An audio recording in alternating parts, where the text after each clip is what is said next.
if you have the time and the energy, anytime we say a spoiler to a movie, you should put in that like air horn sound effects, like the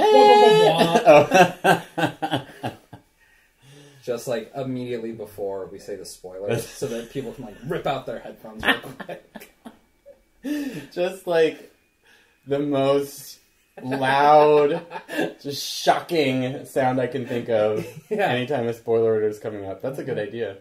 Well, because like, what if they're like at work or something and they're listening, and it's just like they're sort of osmosising? Yeah. At, like, and they get a spoiler that they didn't want. If you give them that joke, we're gonna be traumatizing people. They hear an air horn, they're just gonna like try to pull headphones or their earbuds out, and which I have no problem with. Let's train people. Welcome to X-Rated. Welcome to X-Rated. My name is Ryan Whedon. My name is Matt Fisher. We dated for 3 weeks 10 years ago. Just about. Now we talk the bond was strong. It wasn't because we didn't have anything in common. Maybe we had too much in common. Maybe. I don't really remember 9 years ago now. Was there a 9 years ago? Who knows? I just remember we went out once and I didn't dance, and you got really concerned. And then we went out again, and I did dance, and like afterwards you told me what a relief that was. Oh, good. Yeah. That was when I was really into making sure everybody was dancing. I had a band that made sure of that. Which is funny because I actually put on... Somebody played a song from that CD. Oh, man? No, from Bobcats, my first band. And at a house party. And I started dancing to it, and then I realized this is really fast and hard to dance to. Which is hard to admit, but there you go. Just the one song. Well, most of the album. Well, it was also when you were, younger, and you just wanted to jump around. That's true, yeah. I was a big spazzy kid. I haven't danced in like 5 or 6 years. I don't dance anymore, yeah. Yeah? Maybe that's why you're so frustrated at work. You need to go out into the woods and footloose it. Dance it out, yeah. Footloose, yeah. You're right. Or I also would have accepted Flash Dance It Out. Okay. I haven't seen that one yet. Oh, okay. I haven't either. I just know she has like a similar dance sequence. Yeah, well, she has like the water. Yeah, where's that come from? I don't know. I remember back when I was in high school and VH1 had like a bunch of shows to watch while you did something else. Okay. Like, I love the 80s and stuff like that. Oh, right, yeah. And like they were talking about that movie, and they had Melissa Etheridge on, and they were talking about how like the lead character in that movie is like a female welder. That's right. And Melissa Etheridge was like, now I know some female welders, but that's a different story. She gay. Yeah, Flashdance, amazing soundtrack. I actually still listen to that sometimes. Is that time of your life? No, that's Dirty Dancing. Oh, okay. This one had What a Feeling. Oh, yeah. And it's a really great, I want to say Donna Summer song called Romeo. That's really good. Okay. Yeah. One day I'll have to get around to watching that one. Yeah, maybe we'll watch it here. Yeah, maybe.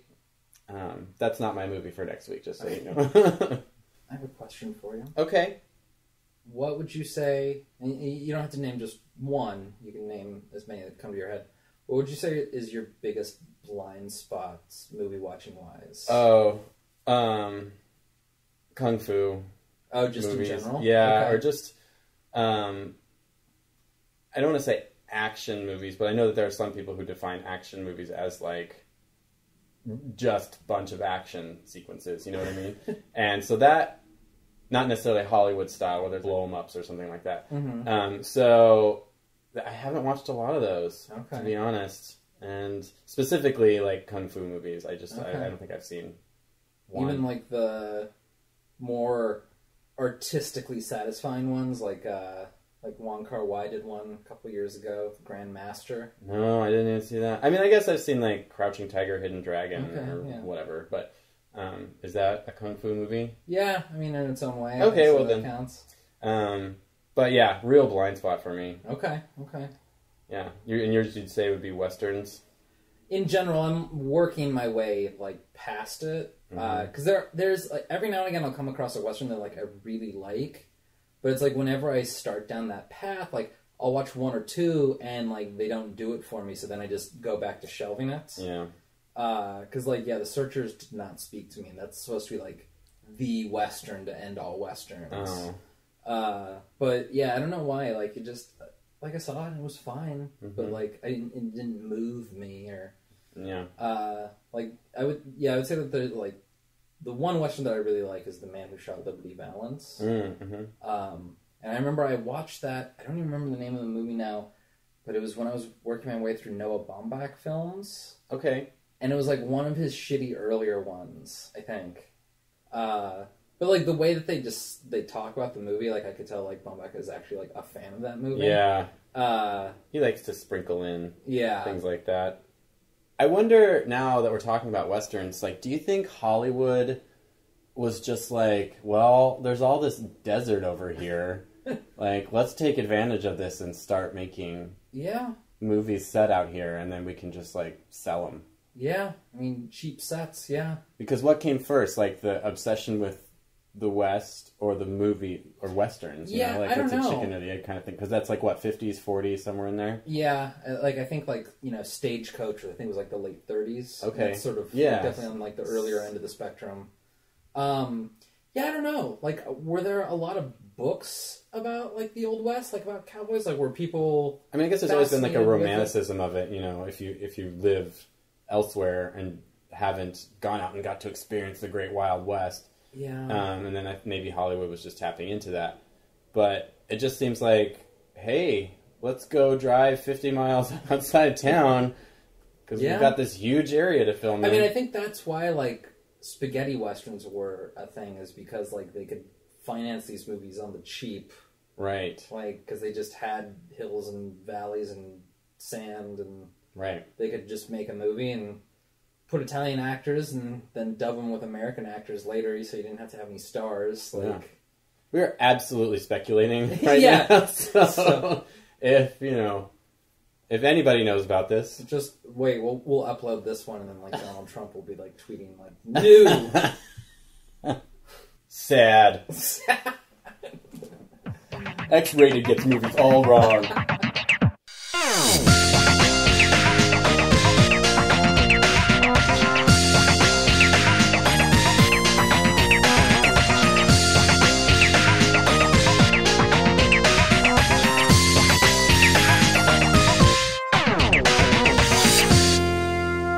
This week that we watched Exorcist III.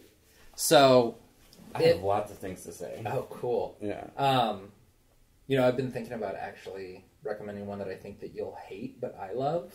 Just so there's, like, you know, a rift. Okay. Were you trying to do that this time? No. Oh, okay. Did you hate it? No. Okay. Exorcist III. If you'll allow me real quick, hopefully real quick, if I don't start rambling, I'd like to do a brief rundown of the Exorcist franchise in my eyes. Go ahead. I'm gonna put, like, a bed of music underneath, sort of like a Raymond Scott shopping situation. I love it. So the first one, Billy Friedkin's classic, you know, Linda Blair masturbating with a crucifix, all bloody, shoving her mother's face in her crotch, saying "lick me, lick me." Just all of it, yeah. You know, just pea classic. soup, vomit, yeah, spider downstairs, all of it. And I still love that movie even when I watch it now. Like, it totally holds up, and I think it's, like, a testament to practical effects, like the way that they, like, filmed it in a meat locker, or her room in a meat locker. That's right. So, like, all that stuff I think has just aged wonderfully. I think it's, like, more offensive than, like, most any horror movie that comes out nowadays. Yeah.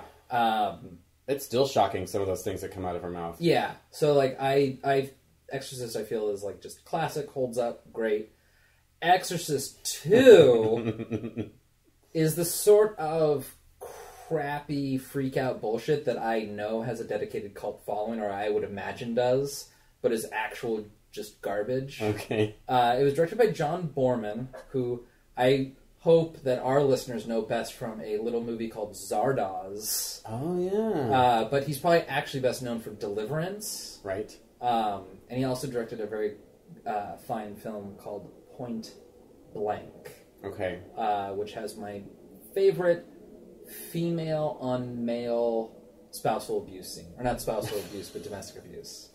Just pure cinema. Wow. Okay. Anyway, I like that you have that list somewhere in your brain, just ranked. So John Borman, he also directed an Excalibur film with like Helen Mirren in it, and it was like super psychedelic. And Exorcist II is definitely like in that like Zardoz Excalibur psychedelic nonsense. Okay. It's got like Richard Burton in it, and Linda Blair's back, and what's his face? Darth Vader. James Earl Jones is in it. And, like, you think, like, oh, they got a good cast, but, like, the movie is crap. Like, there's something about locusts, and there's a lot of them, and it destroys a house, and, like, I don't even know, but... Like, the locusts destroy the house? Kind of. Like, it's a biblical plague of sorts. Okay. It's garbage. Oh, okay. But, I was tempted to watch it after watching this third one. Oh, okay. No, just skip it. But, like, that's the sort of movie that, like, I know that there are people out there like, no, Exorcist II is the best one. So then we have Exorcist III, which, as I said last week, isn't, like, to me it's not a sequel, it's like a spin-off. Mm-hmm. Like, it's got some similar faces. It's the Laverne and Shirley to the original's Happy Days. Okay. And since we're going to talk about that one more later, we'll wait to get into the specifics of that one. And then there was the 2 prequel Exorcist movies. Wait, when did those come out? Like in like 2006 and 7 or something like that. Okay, yeah, they are recent ones. Yeah, it was like Exorcist the Beginning and like Exorcist Dominion, I think is what they were called. Okay. So, Paul Schrader, who is probably best known for writing like Raging Bull and Taxi Driver and like other Martin Scorsese movies. He directed like American Gigolo and Mishima. Okay. He was directing this Exorcist prequel. Stellan Skarsgård plays Father Mirren when he's like in Africa, and it's like his first encounter with like the demon. Okay. And I guess the studio just hated what he was filming, like just absolutely hated it. So they like scrapped everything that he did, and they hired a new director, Rennie Harlin, who I know directed Die Hard 2. Okay. And like other action-y movies. They got him to like start over from scratch. Still with Stellan Skarsgård, like they just started the movie over. Let's punch it up. Yeah. So the movies have the exact same plot. The Schrader one is watchable. That one was filmed first but released last. The Rennie Harlin one's pretty stupid and slow and doesn't really have anything to do with the Exorcist franchise as a whole. The only thing that like the two of them have in common is that they both have Stellan Skarsgård in them, and they both have the worst CG coyotes you've ever seen in your life. Oh. Which, yeah, I don't know why, but... That's a pretty tenuous connection there. My Stellan Skarsgård, like, in an interview talked about, like, making those movies and, like, how, like, the studio got mad at Schrader. And they said that... And Stellan Skarsgård was like, he's, you know, a real director. Like, he's, like, an auteur. Like, if you ask Quentin Tarantino to direct Home Alone 6, what sort of movie do you expect to get? Yeah. And he goes, if you ask Lars von Trier to direct Deep Throat 3, what sort of movie do you think you're going to get? He goes, oh man, I don't even want to think about what that movie no, would me be. neither, yeah. So, but yes, so the fun part about the Exorcist franchise is like, with the exception of the last 2 that are pretty similar, like in tone and feel, none of the movies really feel that much alike. Mm-hmm. You know how if you watch like all the Nightmare on Elm Street or all the Friday the 13th, they're more or less like in the same, where they feel like they're in the same sort of world, they have the same sort of vibe to them. The Exorcist franchise like really feels different. Okay. Which makes it kind of easy to watch. Like the films themselves become kind of more memorable that way. Okay. Because each one kind of feels distinct. Like the last 2 bleed together for me. But yeah, like if we just see it as like 4 films, like they're 4 very different things. Sure, okay. But Exorcist III has like a special place in my heart because like what's like the third entry in a horror franchise besides Nightmare on Elm Street? Yeah. That's really like a strong point in the franchise. Right. Like I know Friday the 13th was in 3D, but the movie's not very good. Although this is the first one where he wears the mask. Okay. But this one feels good at like beyond like a cheeky level. Yeah, agreed. I was my favorite part actually about this film for me was afterwards doing all the research and reading like the Wikipedia page on it, because apparently this was not the version that the director Peter Blatty wanted. He had finished it, and spoiler alert, the studio came back from the preview and said there needs to be an exorcism, and so that whole final climax exorcism scene was tacked on at the end.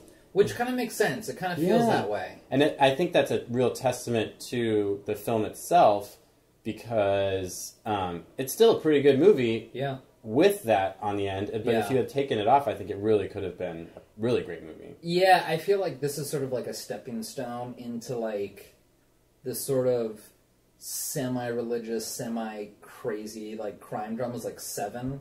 Yeah. Sort of like, I feel like it's a stepping stone into those movies. Because, like, it's... I mean, a lot of it is sort of like a crime procedural. For sure, yeah. I actually... And I liked that about it. It was like... One of the questions I kept coming back to while watching this is, like... It feels more like a thriller than a horror film. And I don't know, that might sound like splitting hairs, but I wasn't getting that sense of dread that horror kind of makes me feel. You know, like, I get more of a, like... tense, you know, really just like what's going to happen kind of situation. I mean, like, I would say, like, you know, Silence of the Lambs is often described as a horror, but it's sort of more of a thriller too, for like the same reasons. Well, and that leads me to the question, like, when does it cross the line? And, like, usually, I guess, like, gore, maybe? Yeah, so, like, maybe the end sequence in this is, like, what actually, like, puts it into, like, the horror category. And apparently they, like, the whole reason they wanted it was because, like, they were, like, somebody said... And also, Morgan Creek, the studio that released it, was insistent that the title be Exorcist III, because they wanted to tie it in. They're like, no, because everyone hated the second one. It's terrible. We don't want that word. Because I think they were trying to just call it Legion, which is the name of the book that he had written. Yeah. And then even just, like, Exorcist Legion, I think would have been, like... I don't know, but whatever. They... You know, studio tinkery. They gotta get in there. Age-old tale. Change their movie. But yeah, I liked it a lot as far as a thriller. And I think that if the studio hadn't come in and been like, we need to... Like, that whole plot line with that priest was like, shoved in there so that they could make it... So that they could make that exorcism scene at the end. And it's unnecessary because there's plenty of scares. Yeah. And plenty of great jump scares, I would say, that I was not expecting. Like that quiet scene, like in the hallway, like when the nurse is just sort of walking around. Oh, it gives me chills thinking about it. I watched it a bunch of times afterwards. Because really? I do that with jump scenes. I'm like, okay, now because I want to analyze it, right? Oh, okay. And there's a lot of cool things he does because it's like there was the scare before where she realizes, oh, it's the glass of water, and she goes to pick it up, and then the guy jumps up, and you're like, and then like. It's classic to, like, then you calm down and you get in a sense of, like, everything's okay. But then he keeps holding on that hallway and you're like, oh, fuck, something else is going to happen. Yeah. And he makes it seem like, again, that, like, oh, everything's okay. But then creepy person comes out. Yeah, it's the combination of, like, the creepy person, like, doing something creepy. It was like... Yeah.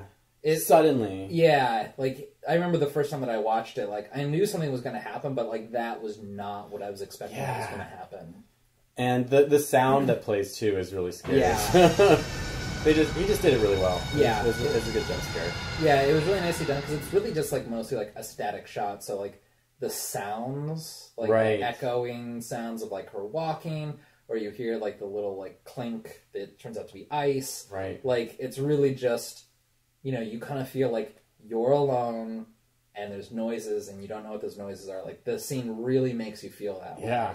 And there's a zoom in right at that, and it's not a full zoom, but it's just like a little bit. And that's nice because if you think about like people closing their eyes at that moment and like covering their face really fast, if you're even if you just get a glimpse of the zoom in, Yeah. like your brain's gonna fill that in. Yeah. If you close your eyes, you're just zooming into that more. Yeah. You know? That's So- that's the lasting image. Yeah. So that's kind of that's clever, I think. Yeah. It makes me upset when someone's like a talented author and like a good film director.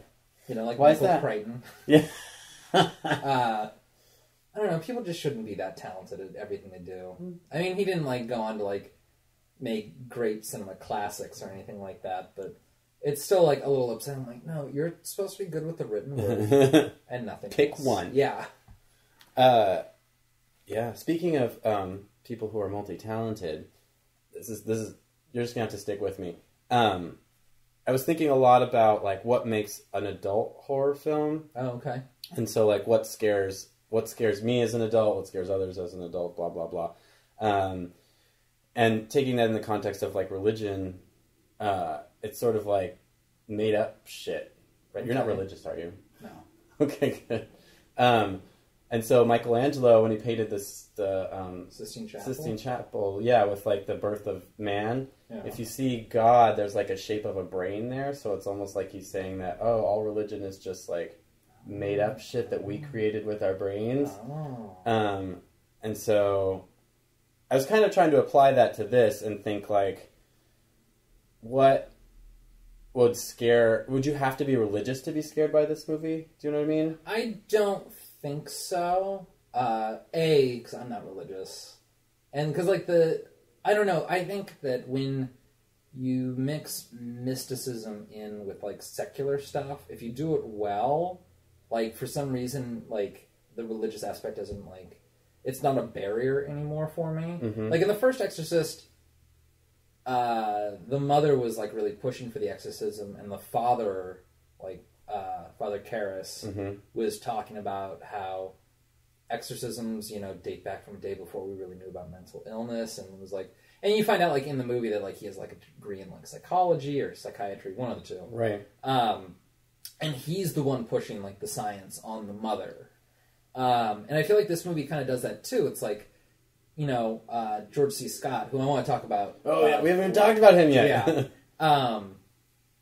Like he's got his like, well, there's the whole thing about like him having trouble believing that like they keep bringing up, but it's like, you know, he takes the like, how do you explain like cancer in children and stuff like that, Right. to, like, even though he's like friends with a priest, like they go and see movies together and stuff like that. Well, a movie. Yeah. And I don't know, I think it's like, it's just one of those things that like if you address it and you don't make it preachy, then it's not like it's not being shoved down your throat, but it's also like it becomes just part of that person's character. Okay. Like, you know, like the priest in this movie, he was kind of endearing because he was a movie buff. Like he tells that nurse, "May the Schwartz be with you." That's right. Yeah. Ed Flanders is the name of that actor, by the way. Okay. And I was really trying to work in a like, oh, he met his diddly ding dong end or something like that. Hidely ho, neighborinos. Because yeah, like Seven's super religious, but I mean, there's no real mysticism in that. I guess it's just the one guy's a nut. Well, and that's another question we can get to with like, in general with horror is, do you find supernatural horror scarier than real life horror, or what? I mean, it depends a lot on how the movie's made. Yeah, I was gonna say because like we were talking about earlier, like I love the 2013 version of Maniac, Right. and there's like nothing supernatural about that at all. Mm-hmm. I just think that really like it hits my gore threshold. Like, Oh yeah. there's, you know, so many horror movies like they kind of cross a point and then I'm just numb to it. Mm-hmm. Agreed.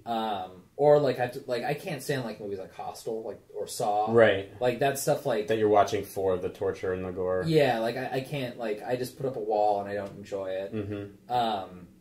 And I feel like, you know, films that like, you know, gore can be so like effective, but like, yeah, there's definitely like a point that you cross and it's like, well, I don't like this anymore. Yeah. And there's like really no going back. Yeah.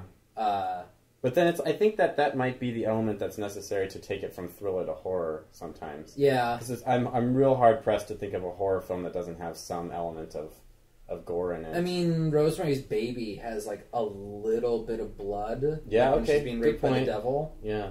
But like other than that, it's a pretty blood-free affair. Right. I can't really think of anything else right off the bat. I guess I would call that a horror movie too. Yeah. It's a real fine line. Yeah, I can't think of another horror movie right off the bat. I mean, Texas Chainsaw Massacre doesn't have much blood either. It's just the scene when they cut her arm, like when she's tied in the chair. Yeah, he cuts his leg off. Or, like, drops his chainsaw on his leg at the end. Yeah, that's true. Which, you don't really see it, but, I mean, that's enough to... Yeah. But for the most part, yeah, there's not too much blood in that one. I mean, Halloween doesn't have that much blood in it either. Yeah, but... I mean, most of those times it's more because of budget. Right. Whereas, like, Rosemary's Baby, like, it was a conscious decision. Like, there's just not a scene that really calls for blood. Right. I don't know. It's just it's an interesting thing to think about. But like with Exorcist 3, because like you're dealing with like demon possession and stuff like that, but it's also it has the mix of like science and mysticism that I think is like sort of attractive to a filmgoer like me at least. Like when they're talking about how like the victim's body's head was cut off, but like there's no blood anywhere, and like as the movie goes, like they sort of explain how they were able to do that. Yeah. And so it's like, it's a demon, but it's like a demon who has like working knowledge of the human body. I don't know. I think when you mix stuff like that, like science and mysticism, it forms like an attractive combination. There's like the scene in the confessional, right? And like the person is like talking about like the last time they murdered someone, but it was like it started out. She's like, when I step on a beetle, I feel like I need to confess, and then. Right. Like, as it goes along, I was like, well, I cut this person's head off in the park the other night. Yeah. It's like, oh, okay. And actually, that ties in a little bit to what we were just talking about, because apparently the director wanted to have it, like, show the priest sitting in the confessional with his head on his lap. Cool. And didn't make the final cut, which I think is good, because there's so many times when he's just describing, like when he describes the first murder of the little boy. Yeah. It's like, I wish we hadn't seen it at the very end, of him being crucified. It's like, I liked the scariness of how, me imagining it is way scarier than actually seeing it. Yeah. And then it's the same thing with the priest thing, just seeing the scene of the crime after the body's been removed. It's like, I can imagine way worse things than anything they could show, And so, like, that is a real testament to him as a director, at least during those parts of the movie. Yeah. By withholding, because for me, it's just, like I said, it's scarier in my head than you can ever make it on the screen. Yeah. Yeah, no, I definitely, I'll agree with you on that one. I don't know, there's something about, like, letting your imagination, like, just run with it. Yeah. It's a little more thrilling sometimes. Yeah, because it's just... I guess maybe I've seen too many bad horror movies where the gore is just... You can tell it's literally red paint. Or, like, you can see the effects happening, and it just... These days, it doesn't get me in the same way, Now, I am a big fan of, like, the neon red blood from, like, the 70s. Like, I know it looks totally fake. Who's in Phantom of the Paradise? Oh, yeah. But I love, like, that style of fake blood. Like, God, when I was watching Rob Zombie's Halloween last October. Okay. And it's, like, there's, like, a scene where, like, young Michael Myers is, like, beating up, like, the bully in school. And, like, beats his face in. And, like, I remembered, like, in the theaters thinking I was, like, when I saw the movie initially... how, like, the blood was, like, instantly black on his face. And, so, like, before, like, they even showed it, and I just, like, closed my eyes, and, like, I was watching it with people, and I go, and the blood is instantly black, and everyone's like, what are you talking about? Oh, it is. Like, for some reason, like, that is the most aesthetically unappealing type of blood to me. Like, just, like, like, the dark brown, black, dry-looking blood. There's just so much of it that it turns that color, Yeah, like, I don't know. I like the sort of Suspiria pink-red blood that stuff. looks like paint. Yeah. And it's not that I feel that it looks more realistic, I just think that it looks better, like, on an aesthetic level. Like, it just pops on the screen, like, it looks better when I'm watching a movie than, like, this coarse black blood. Yeah. You almost want... violence like that to be stylized. Yeah. Because it's like, at least for me, it's real hard to make it look real, you know? I get taken out a lot in horror movies when I see violence that looks bad, or even if it's pretty good, you know, it has to be really spot on for me to, you know, be there with it the whole time. Yeah, that makes sense. And so, I mean, that's a tough choice to make as a director, I guess. Like, I guess I would almost prefer it to be stylized in some way. Yeah, to sort of like lean into the facade as opposed to make it like deathly real. Try to push for that realness because it just never works. Yeah, I think we'll probably watch some of his films somewhere along the lines, but like Paul Verhoeven stuff, like the violence is like in like RoboCop is like so stylized, but it's like he's like relishing it. Like he loves like just big squibs and stuff like that. Totally. Or like in like the opening scene like Django Unchained when like Christoph Waltz like shoots that horse in the face. Yeah. And it's like, yeah, it's like the biggest squib you've ever seen. Like stuff like that, like I feel is great. Like I've been thinking about Quentin Tarantino while we're talking about this. Oh yeah. Well. Yeah. Yeah, I mean he's probably like the only person really like in the mainstream that I think is like hasn't separated art and action. Mm-hmm. They are one and the same with him. Sure. I feel still sometimes. I just wanted to talk a little bit about the acting in this movie. Oh, sure. It's really good. Yeah. George C. Scott. So I was going to bring up George. Yeah, I mean we haven't talked about him very much, but I don't know. I haven't really seen him very much, to be honest, and I thought he was quite good. I only know Patton. Yeah, like I know Patton too, and I've seen him in like a couple other things. He was the voice of the villain in Rescuers Down Under. Right. Yeah. He does great voice acting in that. Mm-hmm. And yeah, I've seen Patton, and then he was in a remake of 12 Angry Men. Oh. That the William Friedkin directed, actually. Wow. And it actually had like a stellar cast in it. It was like.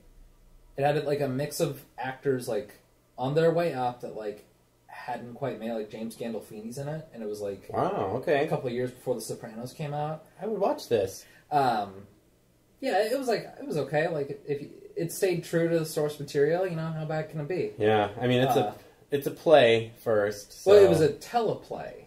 Oh, really? Yeah, it was a play written for television. Didn't know that. Yeah. But yeah, if your play's solid, your movie's probably going to be solid. Yeah. So George C. Scott, I feel like he's sort of like an in-betweener. Like, he came in at like the tail end of like a certain style of leading man, like your John Waynes, your Gary Coopers, like that sort of like big machismo sort of leading man. Like, he came in at the tail end of that, or maybe like just right outside of that. Mm-hmm. But it was before sort of like the new Hollywood, like method acting of like your Brandos. He was sort of like in between these two schools of acting, I feel. Okay. Even though I feel like he's really like both those things sometimes. Like he boycotted the Oscars before Brando did. Oh wow. Not for the same reasons that Brando did, but he just thought that like actors competing was silly and that, you know, you should be doing it because you love it. Not because you're going to get an award. But he also strikes me as like someone who has like that real like workman ethic. Like, yeah, I'm sure he wasn't excited to do Exorcist III. Yeah, but like I'm sure he showed up on set and like fucking gave it his all too. Like, there's a great quote that I read on the Wikipedia. The Wikipedia page for this movie is great, by the way. Oh, I really recommend just reading the whole thing. And also give money to Wikipedia right now. They're asking for it. Just throw $3. I did. I use it all the time. He said when the director came back from Morgan Creek came back to them and was like, "Oh, you have to add this exorcism scene at the end." George C. Scott was like, "Well, yeah, they probably wouldn't be happy unless Madonna was singing the last song at the end." So it's like he seems like a pretty cool guy. Yeah. I guess he was also like a raging alcoholic too. Well, so anytime he yelled, I was like, just right back in He's the got movie. a great yell Really voice. Just fantastic. It is not in the file. It is not. I like the scene when he's sort of explaining how the Gemini killer, like, how the press said one thing. Right. To weed out, right. which I thought was a really, like, I don't know if like, the press and the police actually do this, but it was like, yeah, like, they said the Gemini killer, cut off the middle finger of his victims and, like, carved the insignia on his back, but that's only what the press said. Right. In reality, it's like he cut off the pointer finger and put the insignia on the palm, and they did that to, like, weed out the crazies who, like, There's a lot of procedurals where they say that, or they'll omit information. Yeah. So, but it's like in that scene when he's talking about, like, he yells at, like, the lawyer guy or the head, and then he cries a little bit. Well, his friend just died. Yeah, and I thought that was such, like, a touching scene. Yeah, it's great. Like, he's trying to explain something, and he's trying to get through, like, a tough situation, and he just needed, like, that little moment. Like, I thought that was just such, like, a touching emotional scene because it really kind of, like, it pushes home that, like, his friend was just murdered. Right, and he's trying to continue on doing his job. Yeah. Of investigating his friend's murder. Yeah. So I love that scene as, like, just watching an actor, like, do his thing. Yeah. Like, I thought that was just a fantastic little scene. Well, speaking of great yellers, too, the one who plays the Gemini killer guy in the scene, Brad Dourif, who I know he was in Two Towers. He's also in One Flew Over the Cuckoo's Nest. Oh yeah, as like Billy the Kid or something. The kid, the little one, yeah, at the end. and is the voice of Chucky. Yeah, that's where I know him best. But I saw him in this movie and was thinking, and I think he kills it. I mean, Brad Dourif, I think, is, like, honestly just a great actor. There was one big monologue he had, and, like, he doesn't move the camera one bit, and it goes on for minutes. Yeah, and it doesn't. I was thinking to myself while that was going on, like, they don't do that anymore. Directors, they don't just leave the camera and let actors act like that very much anymore.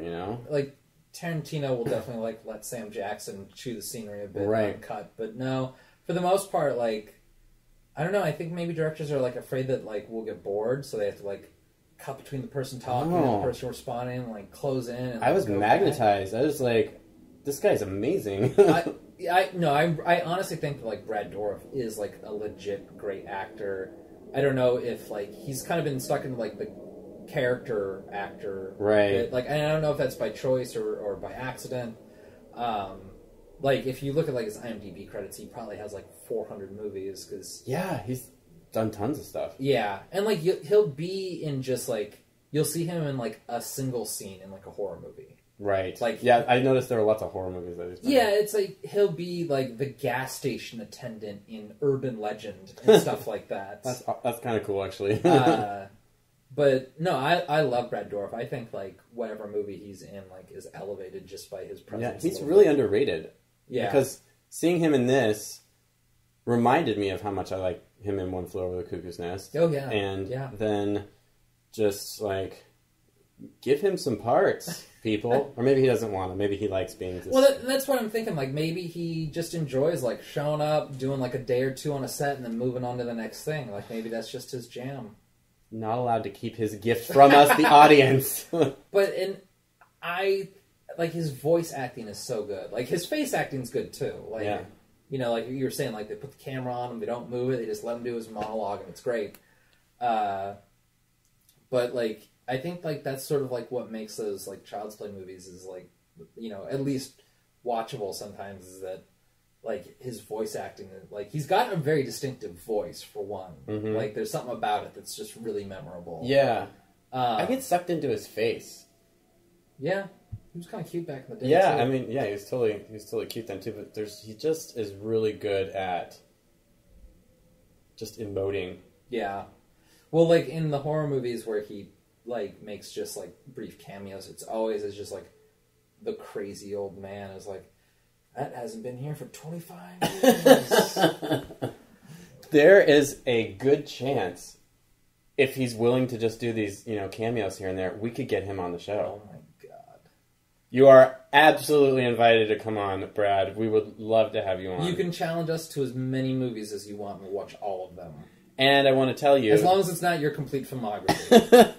What if we got Brad Dourif and Jessica Walter on this couch drinking our lukewarm water? Well, we got sponsored by Scuttlebutt tonight, so... and by that, I mean I bought beer. Well, I'm glad you liked it. I was a little worried...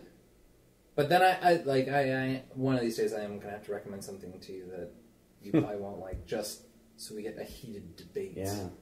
I will say, I mean, I liked it. I would have liked it more if they wouldn't have added on that Exorcist scene at the end. Like, knowing that afterwards is kind of, really frustrates me. Do you know how it was supposed to end? It was just supposed to end with, the scene at the house where the demon tries to kill his daughter. Yeah. But then he goes back to the cell and then just kills the guy. Oh, okay. But apparently he had written two endings.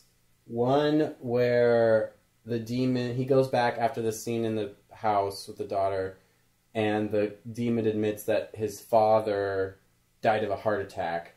And he's like, well, there's no reason for me to kill anymore because I was just doing it to embarrass my shitty father. And then he just leaves the body, and then he kills his friend.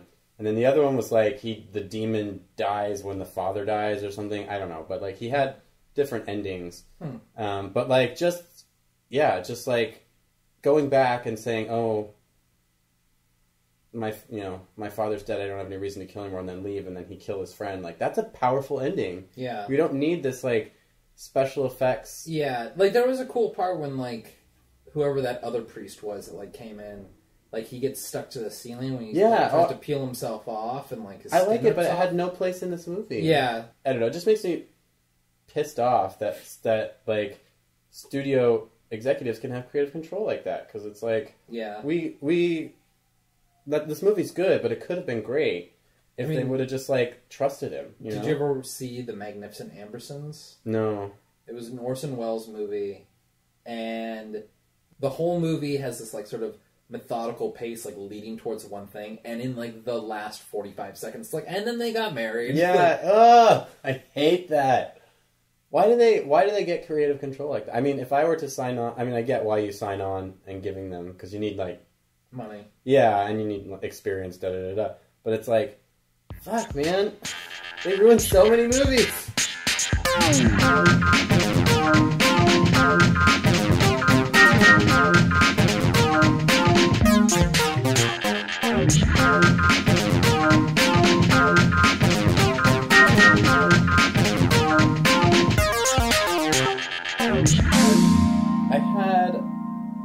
I guess we kind of addressed some of the stuff I wanted to talk about in the third part of our podcast, which was like, what exactly is horror for you?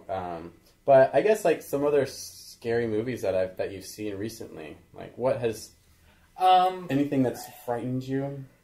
I don't scare easily. The movies that scare me, actually, like a lot of like... You appreciate horror more on like an intellectual kind of level? Sometimes, like, I saw Lights Out over the summer. Okay. And I like that it really, like, gave them the ability to, like, do something fun with the jump scare, I felt.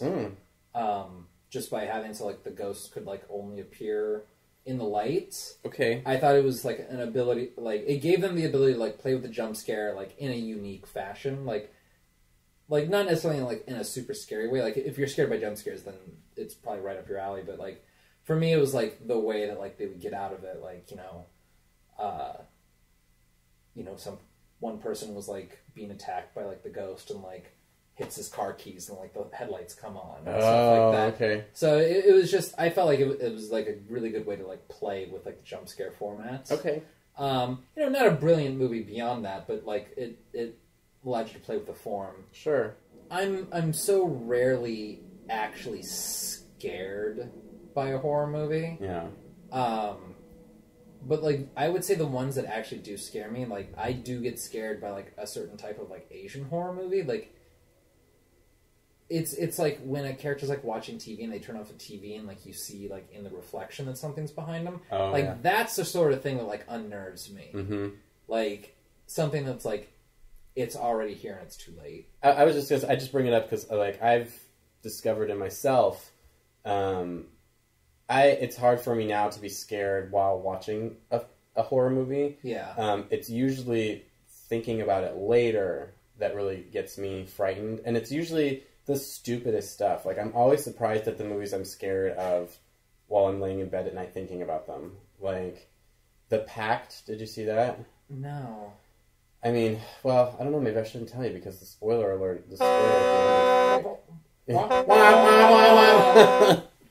that's the scariest part. Okay, yeah, don't ruin it for me. Okay, well, I won't. But, or like, what was the other one?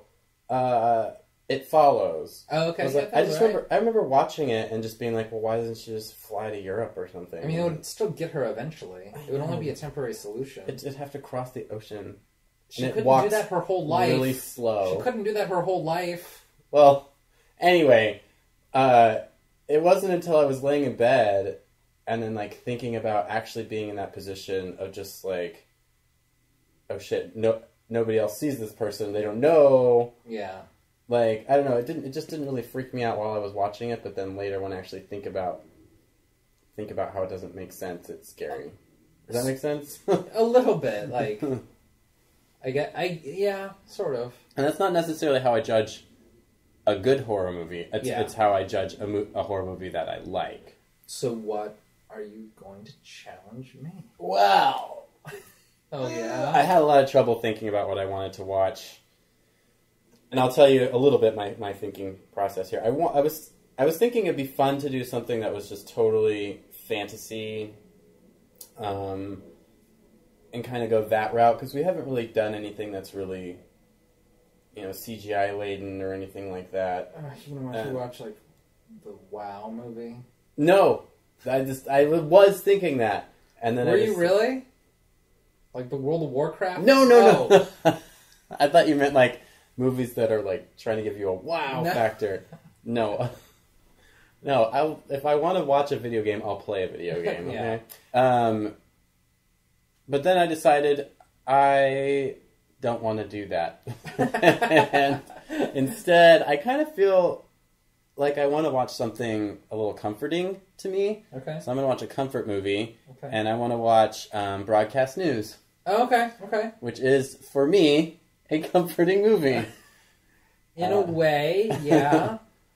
I mean, this is definitely a mutually enjoyable film. We've both seen it.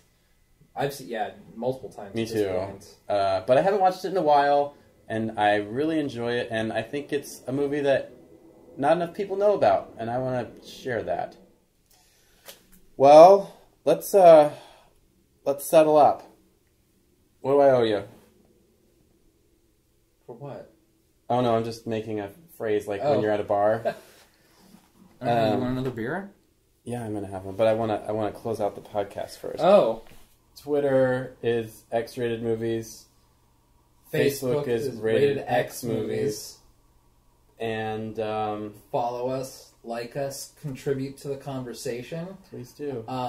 Suggest celebrities that we should invite on the show. I mean, really, at this point, I'll take any celebrity. Yeah. If they're nice, I don't want a diva on the show. I know. We have water. We have water. We could probably scrounge up a hot toddy. Hey. Hot water. I don't know. We don't have a tagline yet, but maybe we'll come up with one. Please be nice in your comments, because you will get Hitler like at the drop of a hat. X-rated movies. Hitler at the drop of a hat. We'll workshop it.